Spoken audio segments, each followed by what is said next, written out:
I never thought a single morning could shake everything I believed I knew. It was June 12th, 2025, in Springfield, Iowa, a town so small and quiet that the streets themselves seemed to hold their breath before sunrise. I was at the Asala Mosque, a modest place we had converted from an old storefront years ago, pushing open the door for Fajr prayer. The air smelled faintly of incense from the night before, and the carpets lay perfectly straight, Qur'ans stacked neatly. Everything seemed as ordinary as it could be. I had been the Imam here for 8 years. People respected me, not just the Muslims who prayed under this roof, but city leaders, farmers, shopkeepers, everyone. They knew me as calm, reasonable, someone steady in a world that often wasn't. That morning, I should have felt that calm. But then I saw it. In the corner of the mosque, right where the mihrab pointed to Mecca, leaned a framed picture. It wasn't calligraphy. It wasn't a page from the Quran. It was the Virgin Mary, her hands folded, eyes lifted toward heaven, a soft glow around her. The golden frame caught the pale light of dawn, and for a moment I froze. Who had left this here, and why in my mosque, at the holiest spot of all? My pulse quickened. Anger rose in me. Islam forbids images, teaching that associating partners with God is the gravest sin. My hands shook as I picked up the frame. I didn't think. I went to the alley behind the mosque, where the garbage bins waited, and I threw the picture in. The metal hit with a dull clang. "Done," I whispered, hoping the heaviness in my chest would lift, but it didn't. Back inside, I couldn't escape her eyes. Mary's eyes, gentle, motherly, filled with a sadness that pierced me. The more I tried to ignore it, the heavier the feeling grew. Something had shifted that morning, though I could not name it. Springfield had always looked like the kind of town you saw in postcards. Cornfields stretching to the horizon, grain silos rising like sentinels at the town's edge, Main Street with its brick buildings, diner and hardware store. 2 landmarks stood at the town's heart, telling its quiet story of coexistence and tension. St. Martin Catholic Church, with its century-old bell tower, and the Asala Mosque, a repurposed auto garage painted beige. On Sundays, St. Martin's bell rang loud and proud, calling generations of Catholic families to Mass. On Fridays, men from Algeria, Morocco, Sudan, Pakistan, slipping off boots at the mosque entrance, bowed in prayer. Women in headscarves greeted one another, children darted between the prayer rugs, and the air carried a blend of Arabic, Urdu, and English. 2 communities lived side by side, rarely crossing paths beyond polite nods at the farmer's market. For 15 years, the town had managed a kind of fragile peace. Beneath the surface, tensions lingered. Some whispered that the mosque did not belong, that the call to prayer, even soft and private, felt foreign. Others thought Catholics looked down on the Muslims, rosaries clutched tightly, suspicion in their eyes. But there were gestures of goodwill, too. Father Anthony Dubois, pastor of St. Martin, often reminded his parishioners that Muslims were people of the book, deserving respect. He had even attended a Ramadan dinner at our mosque. I tried to teach the same in my congregation, reminding them that Mary, Maryam, was honored in the Quran, the pure and chosen mother of Jesus. But these acts of kindness rarely made the news. Rumors thrived. A broken window at the church? Everyone assumed Muslims. A halal butcher shop closes? People whispered that Catholics were to blame. Truth was dull and unremarkable. Rumors, like weeds, grew faster than facts. That is why my act, tossing that picture, though unseen by anyone, would not remain hidden. Springfield balanced on thin lines of trust, and even the smallest spark could ignite a wildfire. For now, the town slept. Martin's bell tower cast its shadow across the park. The mosque's glass reflected the neon of the diner at night. Life went on. But inside me, everything had changed. I returned to teaching Arabic, visiting families, going through the motions, but Mary's eyes were still there, burned into my chest. Every time I closed my eyes, I saw her, hands folded, gaze lifted, asking me questions I could not answer. I opened the Quran in my office, skimming familiar pages for comfort. Tawheed, the oneness of God, stared back at me. And yet I remembered the verse from Surah Maryam. When she withdrew from her family to a place toward the east, we sent to her our spirit, and we made her and her son a sign for all people. Her name echoed in my mind. Maryam, honored above all women. Why had I felt only anger when her image appeared in my mosque? I leaned back, covering my face.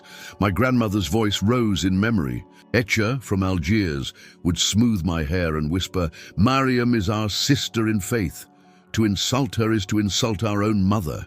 To honor her is to honor God himself." Lightning struck inside me. Had I insulted her? Alone in the quiet mosque, the dumpster, the clang of the frame, my heartbeat tightening, I felt the weight of that question. I tried to work, to teach, to live normally, but her gaze followed me. By nightfall, after Maghrib prayer, I could not bear it any longer. The image in the trash, her motherly eyes, called me. The world was quiet, the streets of Springfield wrapped in lavender dusk. I went to the dumpster, heart pounding, and lifted the frame. Her face, serene as ever, met mine. I whispered in Arabic and English, "Ya Maryam, why here? Why me?" My tears blurred the glass as I carefully cleaned it, cradling it as though it were fragile and sacred. I had thrown it away in anger. Now I rescued it with reverence. And in that quiet moment I felt a warmth against my chest, like a mother's embrace. I knew then that this was no ordinary morning. Something larger than fear, larger than shame was stirring. Mary's gaze had unsettled my soul, and I sensed heaven was not finished with me yet. I couldn't keep it to myself any longer. The tension was like a knot in my chest, tightening with each passing hour. Margaret, one of the devout women in our congregation, had always been vocal about protecting our faith. She shook her head that morning, her eyes sharp. "Father," she said, though she meant me, "you're too trusting. They mocked our faith, and you ask us to stay silent." Father Anthony, was caught in his own bind. I could see it in his face when I met him later, the weight he bore quietly, a secret he could not yet speak. He knew Rashid's heart, knew the struggle between fear and truth. He understood regret, but revealing the whole truth now, it could destroy him, perhaps even shatter the fragile chance for reconciliation between our communities. So he stayed silent. And yet, the silence felt like an accusation in itself, weakness masquerading as prudence. By midnight, the town was restless. Muslim families, Catholic families, everyone felt it. Whispered rumors traveled faster than the night wind. Children came home crying, repeating cruel jokes from school. Neighbors exchanged wary glances at the grocery store. Conversations stopped mid-sentence when someone in a hijab entered the shop. Every rumor felt like a stone pressing against my chest, each one heavier than the last. I had led my community for 8 years with patience, humility, and dignity. I had preached understanding. But now, because of one impulsive act, all of that seemed to crumble around me. The image of Mary haunted me, her eyes following me even when I tried to focus on prayer, on work, on life. That evening, after Maghrib, I lingered at the mosque long after everyone had gone. The mihrab, once a place of serenity, felt empty and accusatory. My prayer rug seemed heavier than usual, woven with shame. I whispered aloud, "Ya Allah, forgive me. I do not know what to do." I finally rose, straightened my robe, and made a choice. Silence could no longer be my refuge. If truth condemned me, so be it. Better one man's shame than a whole community's ruin. Driving slowly through town, the twilight painting Main Street in amber, I rehearsed the words I might say. When I arrived at St. Martin's Rectory, my hands trembled on the steering wheel. I sat there, breath shallow, until finally I summoned enough courage to knock. The door opened. Father Anthony appeared, surprise flickering across his face. "Rashid," he said softly. "I was hoping you might come." Inside, the parlor smelled faintly of incense. Books lined the shelves, icons glimmered in the lamp's warm light. We sat across from each other, the silence thick, almost unbearable. I spoke first, my voice shaking. "Father, I must tell you the truth. My people are accused unjustly, but the blame is mine alone. This image of Mary, I found it here in my mosque. I thought it a provocation. I carried it outside and threw it in the trash. Yes, it was me. But all day, her face haunted me. I could not rest until I returned her. That night you saw me, caught me. But you did not know the whole story. It was not vandalism, not hatred. It was my weakness, my fear, and now my community suffers for my mistake." Anthony did not harden. Instead, his expression softened, compassion touching his eyes. "I suspected as much," he said. "That night your voice told me more than words. Rashid, you did wrong, yes, but you also made it right. You brought her back." I lowered my gaze, tears welling. "But they will not see it that way. To them I am guilty twice, once for desecration, once for secrecy." Anthony retrieved a book, opened to a bookmarked page and read, "Mary is honored as the mother of Jesus, and as such she is revered by all the faithful." He closed the book, meeting my eyes. "Even here the church teaches she belongs not to us alone. She is mother to all who honor her, even you." I felt my breath catch. Then perhaps her appearing in my mosque was not insult, but invitation. Anthony smiled faintly. "Perhaps she wanted you to see that what divides us is smaller than what unites us." My hand shook. "But what now? The rumors rage. My people are slandered. If they knew the truth that I cast her away, they might reject me." Anthony placed a steady hand on my shoulder. "Then let us tell the truth together. Not as imam and priest in opposition, but as brothers. Let us show them what you just told me, that Mary brings us closer, not further apart." Something stirred deep in me, a whisper not of fear, but of courage. I nodded slowly, tears slipping down my cheeks. "Yes, if this is her message, I cannot deny it. I will speak." Anthony's eyes glistened. "Then we will stand together. Let Springfield see with their own eyes what reconciliation looks like." That night, walking back into the warm Iowa evening, I felt the air lighter. The stars blinked overhead, vast and watchful. I knew the road ahead would be difficult, but for the first time since that morning when I threw Mary's picture away, my heart felt aligned. Not with fear, but with truth.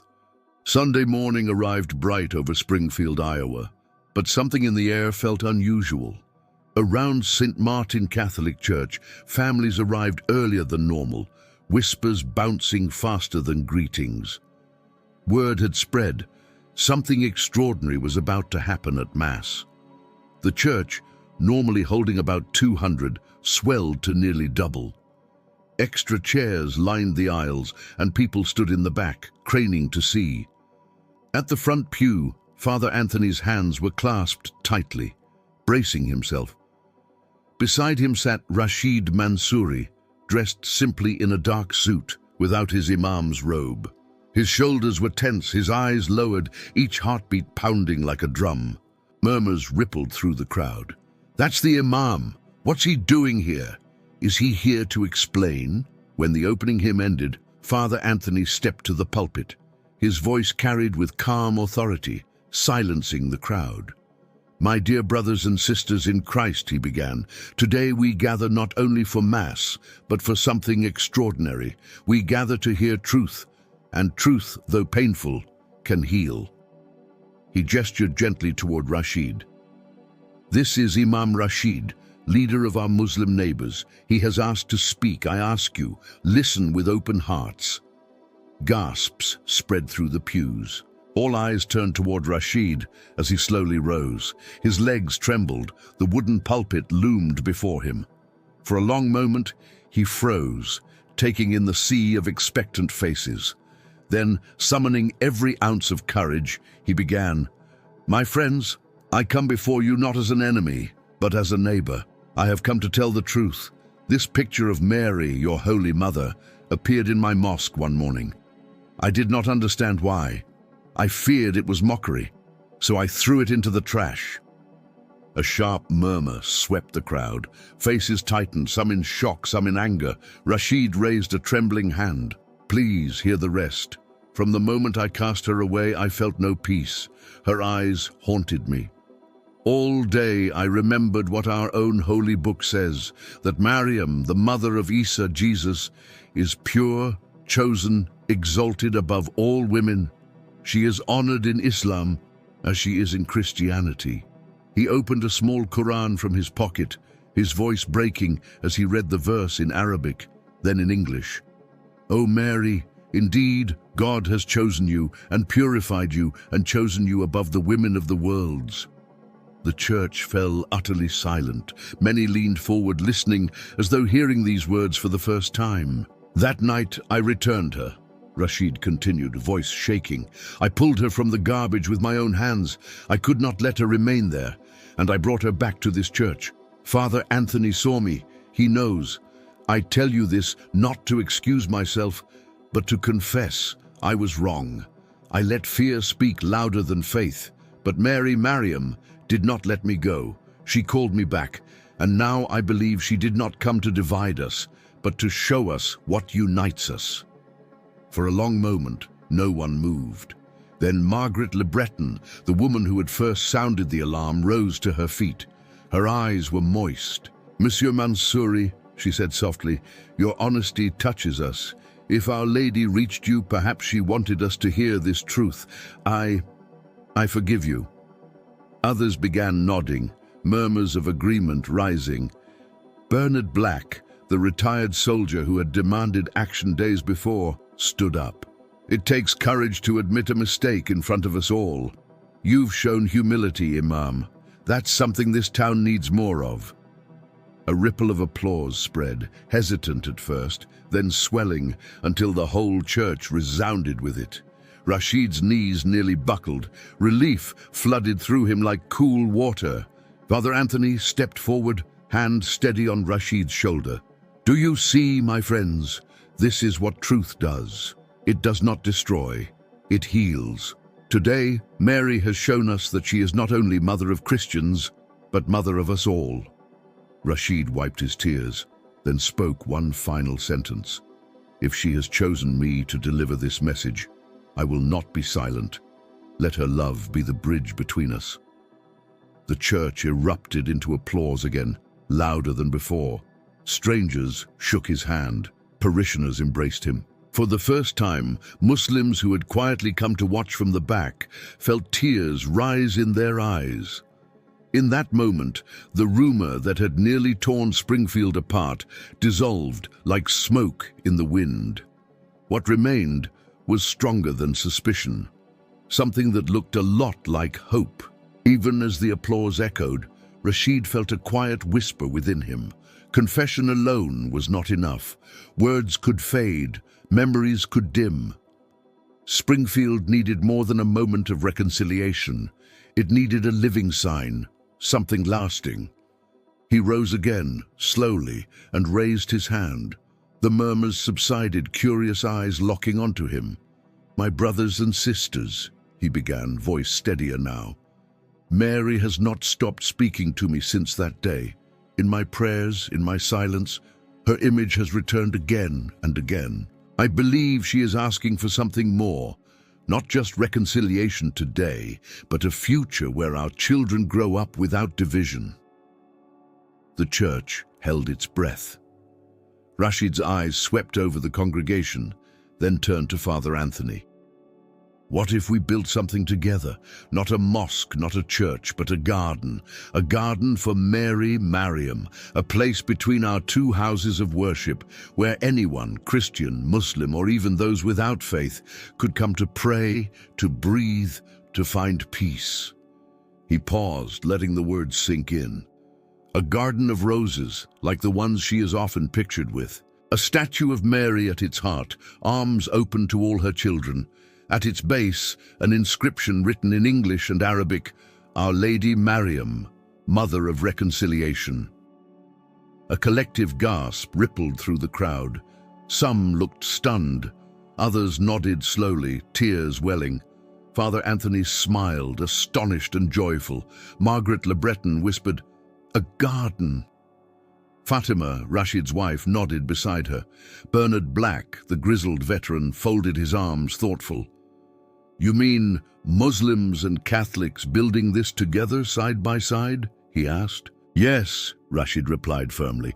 "Side by side, planting roses, laying stones, watering the soil, not a symbol of what divides us, but of what we share. Respect for the Mother of Jesus, Mariam, who belongs to us all." For a moment, the congregation was utterly still. Then Marie Dupont, a retired schoolteacher, stood trembling. "That is beautiful. Our children could play there. Our grandchildren could learn there." A wave of murmurs followed, hands raised. Slowly, the cautious spark of an idea ignited into visible hope. Father Anthony returned to the pulpit. "Do you see what is happening? Mary is not content with words alone. She is calling us to build something lasting, a garden for peace, a garden for Springfield. I believe this is no human plan. It is grace."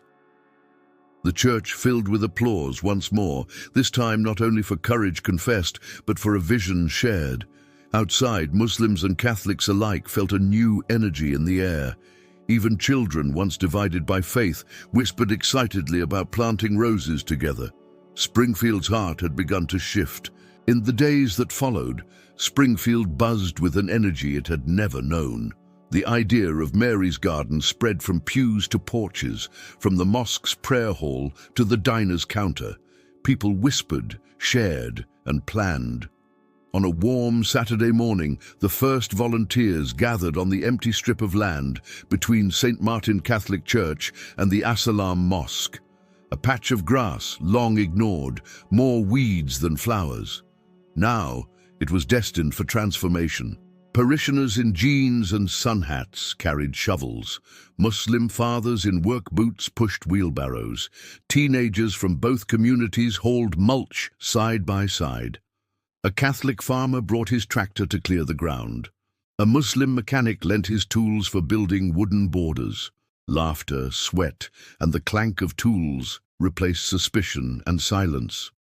Rashid worked shoulder to shoulder with Bernard Black, the grizzled veteran who days earlier had spoken with anger. "Never thought I'd be out here building a garden with an imam," Bernard said, pausing with a grunt. Rashid wiped his brow. "Neither did I." "Guess Mary has a way of surprising old soldiers," Bernard muttered, half smiling. Nearby, Margaret Le Breton knelt with Fatima, arranging rose bushes. Margaret, who had once been the loudest in accusing the Muslims, now laughed softly with Fatima as they compared recipes for bread and tea. When Fatima's headscarf slipped in the wind, Margaret instinctively helped adjust it, an unspoken gesture of care. Children led the first signs of reconciliation. Muslim boys and Catholic girls chased each other with watering cans, squealing when someone got splashed. Grace, a little girl, handed a rose cutting to a Muslim boy named Youssef. "You plant this one," she said. "It'll grow better if you do." By evening, the rough ground had transformed. Wooden frames outlined flower beds, pathways curved between plots. At the center stood a pedestal waiting for Mary's statue. Freshly planted roses bowed their heads in the evening breeze. But the transformation wasn't only in the soil, it was in the people. Conflicts that had lingered for years softened in the garden's glow. An elderly Catholic widow reconciled with her estranged daughter after planting roses side by side. A young Muslim man, drifting from faith, found renewed purpose hauling bricks for the garden. Stories like these multiplied. Little miracles were everywhere.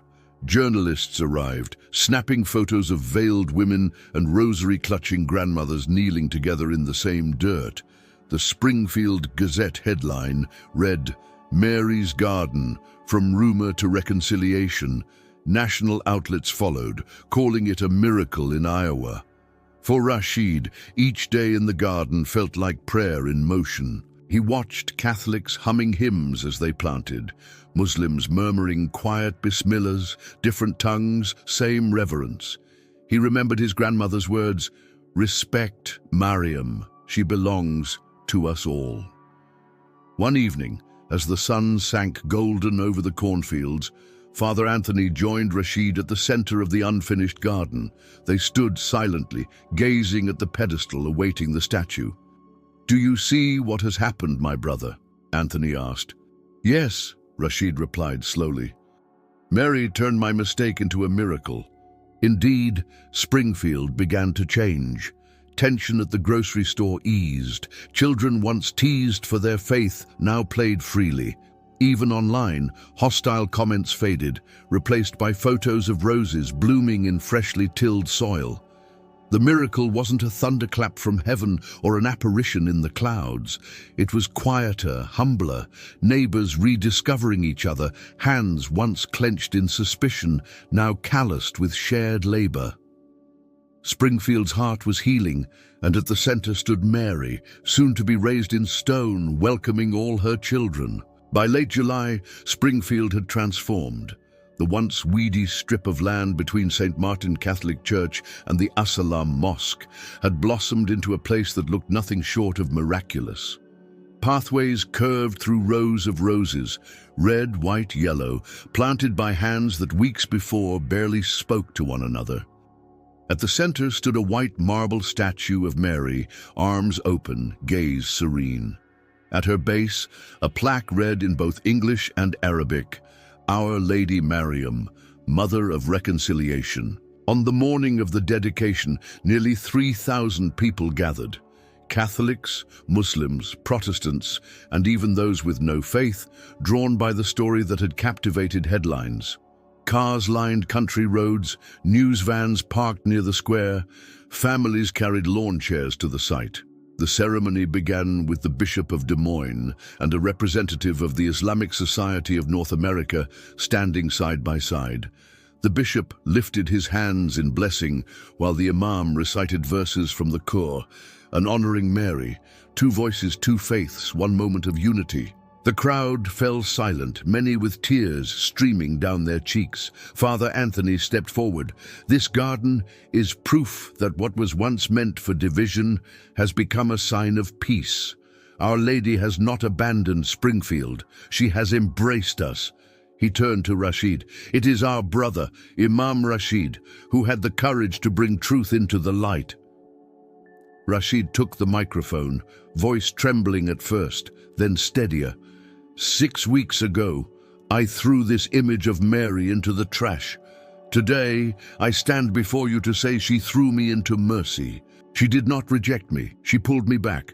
Through her, God has turned shame into reconciliation. This garden is not mine, not yours. It is hers, a gift to Springfield. A sign that what divides us is never stronger than the love of a mother who belongs to us all." Thunderous applause rolled through the crowd. Catholic grandmothers embraced Muslim women in hijabs. Children from both faiths ran laughing through the aisles of roses. Bernard Black, the gruff veteran, wiped his eyes, muttering, "Guess miracles don't always come with lightning. They come with rose petals." As the statue was unveiled, the choir began to sing Ave Maria in English. Seamlessly, Muslim youth recited verses from Surah Maryam. The two sounds blended, different languages, different melodies, astonishingly harmonious. The crowd rose to its feet, hands lifted, hearts opened. In that moment, Springfield was no longer divided by pews or prayer rugs. It was one family gathered around a mother's gaze. By evening, photos of the dedication flooded social media. Catholics and Muslims planted roses side by side, the statue gleaming in the Iowa sun. The headline in the Springfield Gazette read, "Mary's Garden Opens, a Miracle of Unity." As the crowd dispersed, Rashid stood quietly at the edge of the garden, Fatima by his side. "You were chosen for this," she whispered. Rashid shook his head, eyes fixed on the statue. "No, Mary was chosen for this. We just answered her call." The day ended not with division, but with roses blooming, prayers rising, and strangers leaving as neighbors. Springfield had witnessed a miracle, not of thunder and fire, but of reconciliation, healing, and love.